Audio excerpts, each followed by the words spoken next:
अपने दास याकूब और अपने चुने हुए इजराइल के निमित्त मैंने नाम लेकर तुझे बुलाया है। क्या कहता है? अपने दास। हाँ, लोग बोलते ना पवित्र आत्मा मुझे अभी इसी वक्त राइट नाउ ये वचन से मुझे बता रहा है, मैं इस पर नहीं हूं, मेरा टीचिंग कुछ और है। लोग बोलते हैं ना पास्टर की जरूरत नहीं, हम तो खुद होशियार हैं। परमेश्वर स्वयं कह रहा है अपने दास याकूब और अपने चुने हुए इजराइल के निमित्त, मतलब मैं अपने दास के निमित्त तुम्हें ब्लेस करूंगा, मैं अपने दास के निमित्त मैं तुझे चंगा करूंगा, मैं अपने दास के निमित्त तुम्हें मैं गरीबी से निकालूंगा, अपने दास के निमित्त मैं तुम्हें बीमारी से चंगा करूंगा। क्यों? क्योंकि मेरा दास मुझसे प्रेम करता है, इसलिए मैं तुझे आशीष करूंगा। आमीन, हालेलुया, प्रेज द लॉर्ड। मूसा ने कहा हे प्रभु, परमेश्वर कहता मैं इजरायलियों को मार दूंगा। प्रभु कहता मगर मार देगा ना तो मुझे उससे पहले कर दे। हाँ, परमेश्वर ने कहा ए सुन सुन, मैं इन सभी प्रजा को मार देता हूं और तुझसे एक बड़ी जाति बनाऊंगा। बोलता है no no no no no no ना, ऐसा ना कर, नहीं तो दुश्मन लोग कहेंगे इसको परमेश्वर ले गया जंगल में मारने के लिए ही, तेरा ही नाम खराब होगा। परमेश्वर ने बोला अच्छा ऐसा बात है, ठीक है छोड़ देते। क्या करते हैं? अब यहां पे वो वचन स्क्रीन पे रखना, कहता अपने दास के याकूब और अपने चुने हुए इजराइल के निमित्त मैंने तुझे नाम लेकर बुलाया है। बहुत सीक्रेट बात जो मैं इस पॉइंट पे नहीं हूं, पर पवित्र आत्मा चाहता है कि मैं ये बात आपको बताऊं। परमेश्वर हजारों लोगों को बचाने से पहले वो एक परमेश्वर अपने दास को खड़ा करता है। क्या करता है? एक इंसान को चुनता है, उससे मसा करता है, एनॉइंट करता है और फिर उस खड़ा करता है। वो आदमी प्रभु के सेवा के लिए अलग अलग दिमाग बुद्धि समझ से भरकर उसे टैलेंट करता है और वो एक भवन बनाता है और वहां पे हजारों लोगों को बचाता है।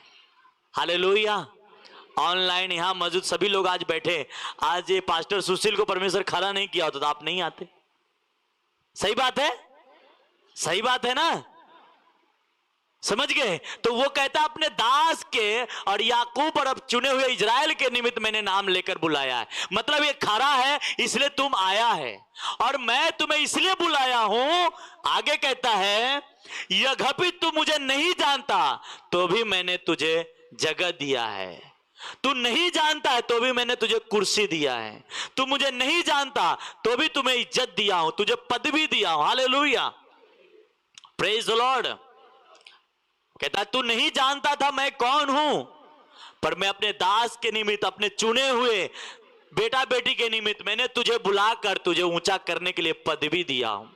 हालेलुया, बोलो हालेलुया। तो आज आपको परमेश्वर ने बुलाया है अपने भवन में, तो इसका मतलब यह है कि वो आपको कुछ सिखाना चाहता है। हालेलुया, मैं इस विषय पे हूं। पर आप याद रखो, लोग बोलते ना मुझे मेंटर की जरूरत नहीं है, मुझे पास्टर की जरूरत नहीं है, पर इसी वचन आप गौर से गहराई से पढ़ो, आपको समझ में आ जाएगा। बिना अपने अगुए के आपको कतई ब्लेस नहीं हो सकते, कतई आप सुरक्षित नहीं हो सकते, कतई आप एक दीवार के घेरे में नहीं है। और यही नहीं कहता, मूसा से लेकर दाऊद तक परमेश्वर एक को चुनता था, उसी के थ्रू सारे प्रजा की रक्षा करता था। पर आज मैं आपसे कह रहा हूं वो बात नहीं है। मैं ये कह रहा हूं कि यीशु मसीह ने आपको बुलाया है तो वो कुछ मकसद से आपको, पहला इस वचन में कहता मैंने तुझे पदवी दी है। क्या दी है? पदवी दी है। मेरा बुलाने का मकसद यह है कि मैं तुझे ऊंचा उठाऊं। मेरा बुलाने का मकसद है कि तुझे मैं फाइट करना सिखाऊं। मेरा बुलाने का मकसद यह है कि तुम अपने अधिकार को जान सक। लोगों को नहीं समझ में आता है, क्या करता है, कुछ बच्चे के प्रॉब्लम हो उठा के, बच्चा रात को ज्यादा रोने लगा, बाबा के पास चल, बाबा जी देखिए मेरा बच्चा कैसे रो रहा। हाँ सही बात है, बाबा जी ने हाथ, चलो कुछ नहीं, कुछ नजर उजर था, चलो ठीक। क्या हो गया? अब आपको तसल्ली हो गई। क्या हो गई? कि मेरा बच्चा अब ठीक, बाबा जी ने हाथ क्या किया है, तो तसल्ली हो गई। क्या आपकी तसल्ली हो जाती कि नहीं होती मां के, कि नहीं अभी मेरे बच्चे की नजर लगी थी वो, और आप खुश हो जाते कि अब मेरा बच्चा। यीशु मसीह ने कहा अब तुम्हें किसी के पास जाने की जरूरत नहीं है, मैंने तुझे बुलाया हूं तो मैं तुझे चंगा भी करूंगा। आमीन, हालेलुया, हालेलुया।